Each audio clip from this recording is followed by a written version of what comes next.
Paschimbanga school service তরফ থেকে যে গ্রুপ সি এবং গ্রুপ ডি এর এক্সাম হয়েছিল 8ই মার্চ এবং 1ই মার্চ, এই দুদিন এক্সাম হওয়ার পরে তার রেজাল্টের কোনো আপডেট কিন্তু বা মার্কশিট কোনো আপডেট কিন্তু এখনও পর্যন্ত পাওয়া যাচ্ছে না।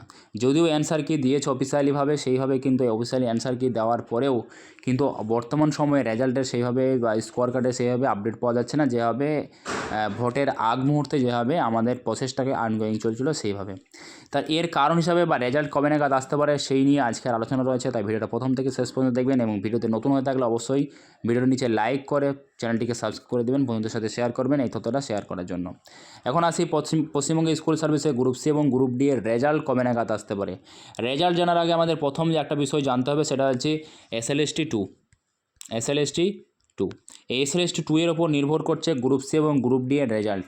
যদি SLST 2 কমপ্লিট হয় তবে নাগাদ কমপ্লিট হবে 31শে আগস্টের আগে এই SLST যে 9, 10 এবং একাদশ শ্রেণীর যে প্রসেসিং ছিল সেই প্রসেসিংটা কমপ্লিট করতে হবে। যদি এই 31শে আগস্টের আগে যদি কমপ্লিট না করতে পারে সেই ক্ষেত্রে কিন্তু সরকারকে আবার সুপ্রিম কোর্টে গিয়ে আবার কিন্তু সময়টাকে এক্সটেন্ড করে নিয়ে আসতে হবে, তবে যে তারা একটু এগিয়ে যেতে পারবে। এখন আসি SLSTর সম্ভাবনা কতটা কি এগিয়েছে সেই বিষয়টা।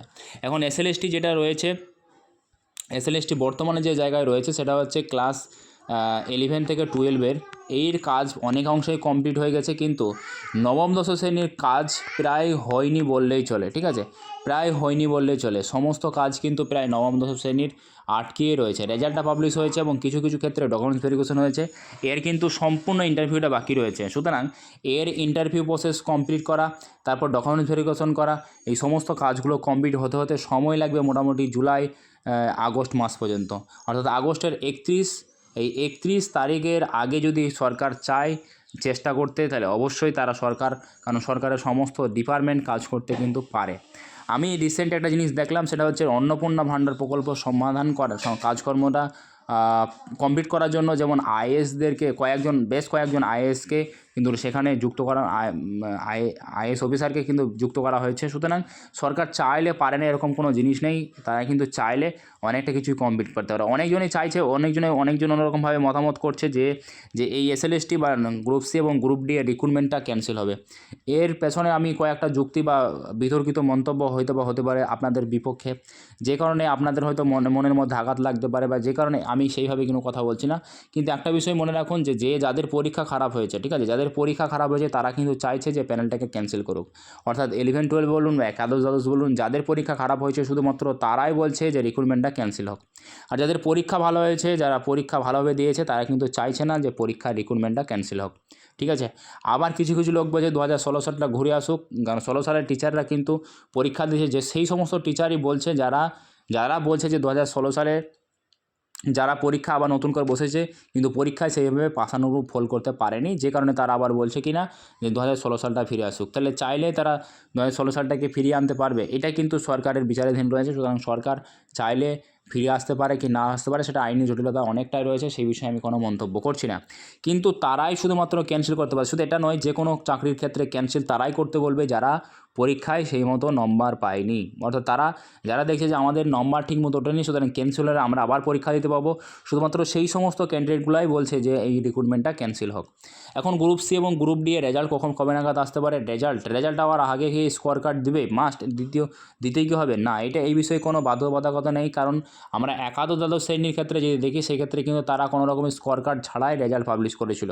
আবার 9, 10-এর ক্ষেত্রে যদি দেখি, তাহলে 9, 10-এর ক্ষেত্রে আমরা যদি দেখতে যাই, তাহলে সেক্ষেত্রে তারা কিন্তু প্রথমে স্কোর কার্ড দেয়, তারপরে 9, 10-এর কিন্তু রেজাল্ট পাবলিশ করে। তো এই দুটো বিষয় কিন্তু ভিন্ন রকম হয়েছে। সুতরাং SLSTর ক্ষেত্রে যেরকম ঘটেছে সেরকমভাবে নিতে পারে, অথবা একাদশ দ্বাদশ শ্রেণী যেরকম ঘটিয়েছে সেভাবে নিতে পারে। অর্থাৎ WBSSC গ্রুপ সি এবং গ্রুপ ডি এর স্কোর কার্ড না দিয়েও রেজাল্ট পাবলিশ করতে পারেন, কারণ অলরেডি তারা অ্যান্সার কি পাবলিশ করেছে। এখন রেজাল্ট কবে নাগাদ আসতে পারে এই বিষয়ে একটু বলি। SLST কমপ্লিট হবে যদি SLST যদি জুলাই মাসে তারা কমপ্লিট করতে পারে, তাহলে জুলাই মাসের শেষের দিকে কিন্তু আমাদের WBSSC গ্রুপ সি এবং গ্রুপ ডি এর কিন্তু রেজাল্ট দিতে পারে। আর যদি জুলাই মাস নাগাদ কমপ্লিট না করতে পারে, অর্থাৎ প্রসেসিং অ্যাপয়েন্টমেন্ট দিতে 31 আগস্ট পর্যন্ত তারা অ্যাপয়েন্টমেন্ট দেবে, এর পরে কিন্তু WB গ্রুপ সি এবং গ্রুপ ডি এর ইন্টারভিউ সম্ভাবনা থাকতে পারে। ঠিক আছে, তার আগে কিন্তু নয়। এখন এই মুহূর্তে কি ইন্টারভিউ বা টাইপিংয়ে কি প্র্যাকটিস করা যেতে পারে, বা এইটা নিয়ে কিন্তু অনেকের মনের মধ্যে প্রশ্ন রয়েছে যে এখন তাহলে কী করা যেতে পারে, যে গ্রুপ সি গ্রুপ ডি এর জন্য ইন্টারভিউ প্রিপারেশন নেওয়া উচিত কি নয়। এই বিষয়ে আমি বলবো যে অবশ্যই ইন্টারভিউ প্রিপারেশন নেওয়া উচিত, কারণ হচ্ছে যখন ইন্টারভিউ হবে সেই সময় একটা পূর্ণ অভিজ্ঞতা তাদের কিন্তু থাকবে। আর ইন্টারভিউ রিলেটেড আমাদের ভিডিও কিন্তু আমরা হোয়াটসঅ্যাপে অনলাইনের মাধ্যমে, ঠিক আছে, অনলাইনের মাধ্যমে কিন্তু আমরা প্রোভাইড করতে থাকছি বর্তমান সময়ে। যারা গ্রুপ সি এবং গ্রুপ ডির ইন্টারভিউ রিলেটেড কোনো ভিডিও বা কোনো গাইডেন্স নিতে চান তারা কিন্তু আমাদের হোয়াটসঅ্যাপের সাথে যুক্ত হতে পারেন। সেখানে সম্পূর্ণ ফ্রিতে আমরা কিন্তু প্রত্যেক বৃহস্পতিবার রাত্রি 9টার সময় আমরা কিন্তু অনলাইনে ফ্রিতে ইন্টারভিউ গাইডেন্স দিয়ে থাকি। প্রত্যেক বৃহস্পতিবার রাত্রি 9টার সময় 1 ঘন্টা বা 1.5 ঘন্টা করে ক্লাস হয় এবং সেখানে পূর্ণ ইন্টারভিউ রিলেটেড কিন্তু বিষয় নিয়ে আলোচনা করা হয়। এখন ইন্টারভিউ উচিত কি নয় সেটা ব্যক্তিগতভাবে সে নিজের মতো ভাবতে পারে, কিন্তু আমি ব্যক্তিগতভাবে আমার ব্যক্তিগত মতামত সেটা হচ্ছে যে ইন্টারভিউ প্রিপারেশন অবশ্যই নেওয়া উচিত। তার সঙ্গে সঙ্গে একটা যে বিষয় মনে রাখা উচিত সেটা হচ্ছে টাইপিংটা অবশ্যই প্র্যাকটিস করা উচিত। যদি সে মনে করে যে আমি ইন্টারভিউটা কিছুদিনের মধ্যে কমপ্লিট করতে পারবো তো অবশ্যই পারবে, কিন্তু টাইপিংটা সে যদি আগে থেকে না জানে সেক্ষেত্রে কিন্তু পারবে না। সুতরাং টাইপিং কিন্তু মাস্ট তাকে প্র্যাকটিস করতেই হবে, সুতরাং টাইপিং প্র্যাকটিস অবশ্যই করা উচিত। তাহলে আমরা দেখছি সেটা হচ্ছে যে ডাব্লিউবিএসএসসির গ্রুপ সি এবং গ্রুপ ডি এর রেজাল্ট কবে নাগাদ আসতে পারে, জুলাই মাস নাগাদ কিন্তু এর রেজাল্ট আসতে পারে, বা সর্বোচ্চ হতে পারে আগস্ট মাস, ঠিক আছে, আগস্ট মাসের মধ্যে কিন্তু আসবে এই রেজাল্ট, ঠিক আছে, জুলাই থেকে আগস্ট মাসের মধ্যে কিন্তু রেজাল্ট আসবে যদি এই প্রসেসটাকে কমপ্লিট করতে চায় সরকার, ঠিক আছে, বা তার আগেও আসতে পারে। এখন জুন মাস চলছে, জুলাই মাসের মধ্যে কিন্তু রেজাল্ট আসার সম্ভাবনা প্রচুর রয়েছে। তার আগে কিন্তু আমাদের দরকার সেটা হচ্ছে এসএলএসটি 2টা কমপ্লিট করা। এসএলএসটি 2টাকে যদি কমপ্লিট হয় তবে যে গ্রুপ সি এবং গ্রুপ ডি এর রেজাল্ট পাবলিশ হবে। তাহলে এই মুহূর্তে পশ্চিমবঙ্গের বা এই মুহূর্তে সমস্ত ক্যান্ডিডেট, বিশেষ করে ডাব্লিউবিএসএসসির গ্রুপ সি এবং গ্রুপ ডি এর করণীয় কী হতে পারে ক্যান্ডিডেটদের, সেটা হচ্ছে যে এই গ্রুপ সি এবং গ্রুপ ডি এর সাথে সাথে এসএসসির গ্রুপ সি এবং গ্রুপ ডি এর সাথে সাথে বিভিন্ন অন্যান্য যে চাকরি পরীক্ষাগুলো রয়েছে সেগুলো শুধু প্রিপারেশন নেওয়া, এবং তার সঙ্গে সঙ্গে ইন্টারভিউর জন্য হালকা পাতলা প্রিপারেশন নেওয়া। তার সঙ্গে আর একটা বিষয় রয়েছে সেটা হচ্ছে টাইপিংটা প্র্যাকটিস করা ঠিকমতো।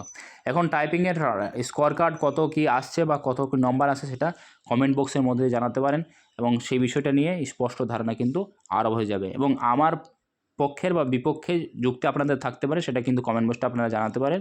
যদি পক্ষে যুক্তি হয় সেক্ষেত্রে জানাতে পারেন, বা বিপক্ষে আমার কথা মধ্যে যদি মিলে তাও কমেন্টে জানাতে পারবেন, না আপনার মতামত আপনি কমেন্টে জানাতে পারেন, কিন্তু গালাগালিটা করবেন না। ধন্যবাদ। আজকের ভিডিও পর্যন্ত। পরবর্তী ভিডিও দেখার জন্য অবশ্যই আমাদের চ্যানেলটিকে সাবস্ক্রাইব করে পাশে নোটিফিকেশনটি অন করে দেবেন।